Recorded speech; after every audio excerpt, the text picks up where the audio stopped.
সূরাটা ইবনে মালিক এখন উটের চিন্তা বাদ দিয়া তার যে তীর আছে, তীর দিয়ে রাসূল সাল্লাল্লাহু আলাইহি ওয়াসাল্লামের দিকে এবার তীর নিক্ষেপ করছে, কিন্তু তীর নবীজির গায়ে লাগে নাই। নবীজি বুঝতে পারছে যে সূরাটা ইবনে মালিক বিপদ আছে, মারতে হয় কি আছে, বিপদে আছে। নবীজি বুঝতে পারছে সে বিপদে পড়ে গেছে।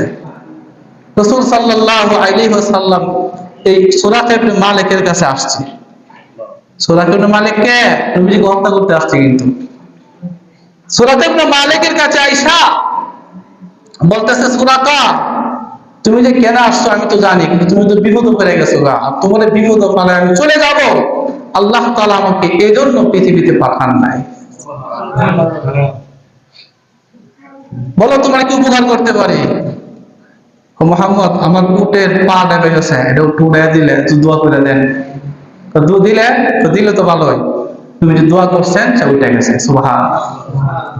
আল্লাহ রাসূল সামনের দিকে অগ্রসর হতে লাগলেন, কিন্তু পিছন দিক দিয়ে আবার সূরাটা রাসূলুল্লাহর উপর আক্রমণ করার জন্য অগ্রসর হতে লাগলো। এরপরে তার উটের পা আরো অর্ধেক ডেবে গেছে। এভাবে 3 বার পর্যন্ত আল্লাহ রাসূল সূরাটাকে এই বিপদ থেকে উদ্ধার করেছেন। তৃতীয়বারে সূরাটাকে রাসূলুল্লাহ বললেন, সূরাটা আর কত এভাবে আল্লাহর সাথে নাফরমানি করবা? 3বার তুমি বিপদে পড়ে গেছো। তুমি যে লাল উটের আশায় আমাকে হত্যা করার জন্য এসেছো, তারা কিন্তু তোমাকে দেখে নাই। তুমি কিন্তু এখন আমার কবজায়, ইচ্ছা করলে মুহূর্তের মধ্যে তোমাকে দুনিয়া থেকে বিদায় করে দিতে পারা যায়, কিন্তু আমি রাসূলুল্লাহ আল্লাহর পক্ষ থেকে রহমত হয়ে প্রেরিত হয়েছি, সেটা আমি করব না। সূরাটা, ও সূরাটা, এখনো কি তোমার মনের মধ্যে বুঝ আসে না আমি কে?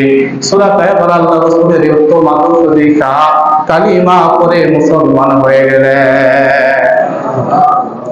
আদর্শ যে ইসলাম প্রতিষ্ঠিত হয়েছে, জোর জবরদস্তি করে কাউকে মুসলমান বানানো হয় নাই।